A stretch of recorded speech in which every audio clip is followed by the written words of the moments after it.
Assalamualaikum warahmatullahi wabarakatuh.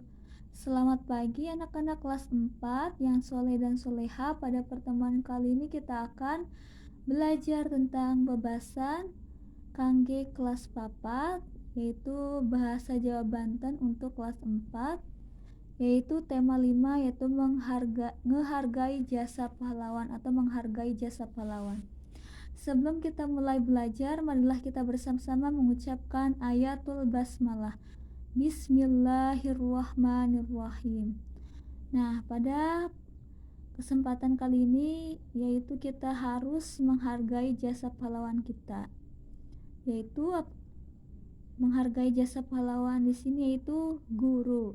Pada teks bacaan ini yaitu tentang guru dari kampung seberang, itu guru sing kampung seberang. Perhatikan setiap bacaan dan paragraf yang ada di setiap kalimatnya, dan perhatikan dan simaklah setiap yang ibu bacakan dan manfaatnya apa nantinya ya. Sekarang ibu mau membaca terjemahannya saja ya. Langsung. Guru dari kampung seberang. Tadinya kedatangan guru dari kampung seberang itu yang nyeselin ya. Pasalnya saya punya rencana menyambut tahun baru bersama keluarga jadi batal. Saya sekeluarga tidak jadi di Singapura sebab guru dari kampung seberang mau datang. Saya sekeluarga dipesan Bapak supaya menjamu tamunya. Bapak guru ini besar jasanya pada Bapak, kata bapak saya. Memulai ceritanya, waktu itu pada malam tahun baru, Bapak bersama Pak Guru lagi keliling kota naik mobil. Pak Guru kampung seberang yang duduk di depan sebelah Bapak saya senyum-senyum saja mendengarkannya. Kalau tidak ada Pak Guru ini, Bapak tidak jadi pemimpin perusahaan seperti sekarang, kata bapak saya. Ah, semua ini biasa saja, Bapak saja yang membesar-besarkan ceritanya, kata Pak Guru. Tapi Bapak saya terus saja memuji keberadaan Pak Guru. Bapak meneruskan cerita pengalaman waktu masih kecil, cerita waktu masih sekolah di sekolah dasar, yaitu kepala sekolahnya Pak Thohir, guru dari kampung seberang. Kata bapak saya, setiap hari Pak Thohir naik perahu mendekati rumah-rumah orang sekampung di sejajaran sungai sampai di rumah mbah saya. Pak Thohir keliling kampung untuk mengajak warga di situ supaya menyekolahkan anak-anaknya. Dulu masalah sekolah bukan hal yang penting untuk warga kampung seberang. Pulang dari sekolah, anak-anak disuruh mencari kangkung dengan ikan di rawa untuk makan sekeluarganya. Kata orang kampung seberang, sekolah itu menghabiskan harta. Untuk menyadarkan warga, Pak Thohir tidak bosan-bosan memberitahukan bahwa sekolah itu penting untuk masa depan. Kata bapak saya, Pak Thohir menyisihkan uang gaji untuk keperluan beli buku-buku dengan alat tulis, selainnya untuk kebutuhan murid-muridnya. Sampai waktu bapak saya mau meneruskan sekolah di SLTP dengan teman-teman yang lainnya, Pak Thohir membantu mengantar mendaftarkan di SLTP atau sekolah SMP ya. Pak Thohir orangnya ramah kepada siapa saja. Jadi wajar kalau semua warga menghormati Pak Thohir. Awas, bapak saya mengagetkan sebab ada motor nyalip mobil yang dinaiki bapak saya dengan Pak Thohir. Motor itu berhenti di depan mobil. Orang yang naik motor Tigaan menyegat mobil, terus memaksa menyuruh turun dari mobil. "Cepat turun," kata yang naik motor sambil menodongkan golok di leher Pak Thohir. Saya sekeluarga kaget dengan takut ada kejadian seperti itu. Apalagi adik saya yang perempuan menangis sampai histeris. "Aduh, jantung sakit amat," Pak Thohir menjerit sambil memegangi dada sebelah kiri. Terus Pak Thohir berjalan sempoyongan keluar dari mobil, akhirnya jatuh tergeletak di depan mobil. Pak Thohir terus kesakitan sambil pegang dada. Badannya menggetar menahan sakit. Kejadian itu menarik perhatian orang-orang yang lewat. Mobil-mobil yang lewat pada berhenti.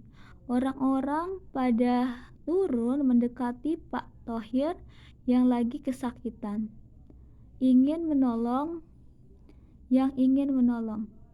Melihat orang-orang pada berkumpul, penjahat itu merasa takut, terus kabur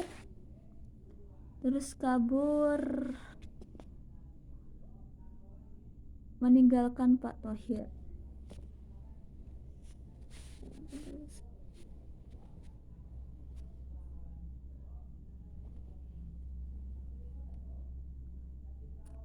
Sesampainya orang jahat itu kabur, bapak saya menggotong Pak Thohir dibantu yang lainnya, tetapi semuanya kaget. Pak Thohir berdiri sendiri sambil membersihkan pakaiannya yang kotor.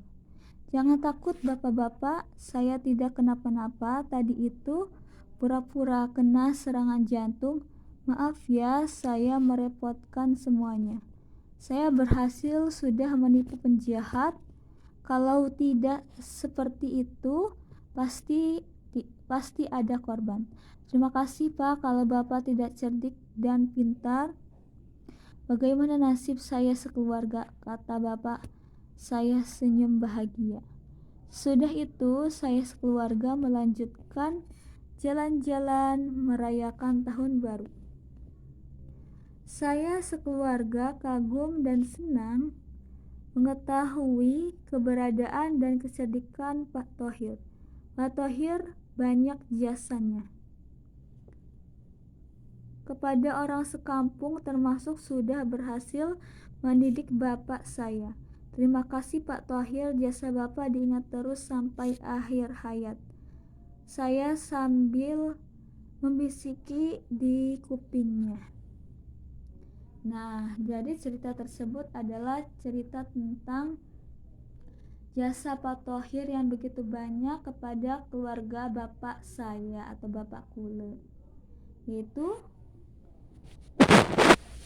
sudah berhasil mendidik bapaknya menjadi pemimpin perusahaan dan juga sekarang pura-pura menyelamatkan, yaitu pura-pura jatuh sakit dengan serangan jantung Pak Thohirnya, karena ada penjahat yang ingin merampas atau menodong mobil ataupun harta benda yang mempunyai bapak saya ini. Seperti itu. Jadi jasa Pak Thohir begitu banyak jasanya untuk bapak saya. Nah, jadi tokohnya ada siapa saja ya? Yaitu ada Pak Thohir, saya, dan bapak saya dan keluarga saya. Seperti itu ya. Sekarang jawab pertanyaan. Jawab takenan ningsor niki sami sareng isi cerita. Seperti itu. Nomor 1 sampai dengan nomor 10, yaitu nomor 1, sinten tokoh utama saking cerita niku siapa tokoh utama dari cerita tersebut, yaitu tadi ya, yaitu Pak Thohir, Kule, Bapak Kule lan keluarga Kule dan penjahatnya. Tapi tokoh utamanya adalah Pak Thohir. Pripun sifat Pak Thohir, guru saking kampung seberang? Bagaimana sifat Pak Thohir, guru dari kampung seberang? Yaitu banyak jasanya dan juga baik, ramah, suka menolong, dan selalu mendidik murid-muridnya dengan ikhlas. Dan jiwanya itu penolong dan pahlawan, yaitu Pak Thohir ya. Yang ketiga, pripun sifat Bapak Kule? Bagaimana sifat bapak saya? Yaitu sifat bapak saya itu sangat selalu menghargai jasa Pak Thohir dari dulu sampai sekarang ya. Tidak melupakan jasa Bapak Thohir. Jadi sifat Bapak Kule itu tidak melupakan jasa Pak Thohir dan sangat baik kepada Pak Thohir. Yang keempat, pripun sifat Kule? Bagaimana sifat saya? Ya, pertamanya itu dia kesal kepada Pak Thohir, ya, orangnya keselan, tapi pada akhirnya dia itu orangnya baik juga, baik dan menghargai jasa pahlawan, jasa Pak Thohir. Yang kelima, kedadosan apa sing dialami Kule sareng keluarga Kule? Kejadian apa yang dialami saya bersama keluarga saya? Itu tadi, yaitu ada penjahat ya, ada penjahat yang menodong mobil Bapak Kule ya. Ada 3 penjahat yang ingin menodong mobil Bapak Kule situ. Yang keenam, kapan lakoniku kedadosan? Kapan kejadian atau peristiwa itu terjadi? Ya, ada di situ ya. Sekarang nomor 6, kerjakan sendiri ya nak ya. Kapan lakoniku kedadosan? Kapan kejadian atau peristiwa itu terjadi? Ya, tadi apa? Ya. Yang nomor 7 yaitu ning pundi lelakoniku kedadosan? Di mana peristiwa itu terjadi? Ya, di mana tadi ya? Nomor 7. Nomor 8, kelipun Pak Thohir pura-pura jantungnya lare. Ya, kenapa Pak Thohir pura-pura jantungnya sakit? Yang ke-9, kelipun Pak Thohir antuk sebutan pahlawan. Kenapa Pak Thohir dapat sebutan pahlawan? Ya, nomor 10, ginaon apa sing wenten ing cerita niku, manfaat apa yang ada di cerita tersebut? Ya, sekali lagi baca dari awal ya nak ya. Jika kurang dipahami, silakan bertanya kepada Bu Umi secara langsung ya nak. Terima kasih. Wassalamualaikum warahmatullahi wabarakatuh.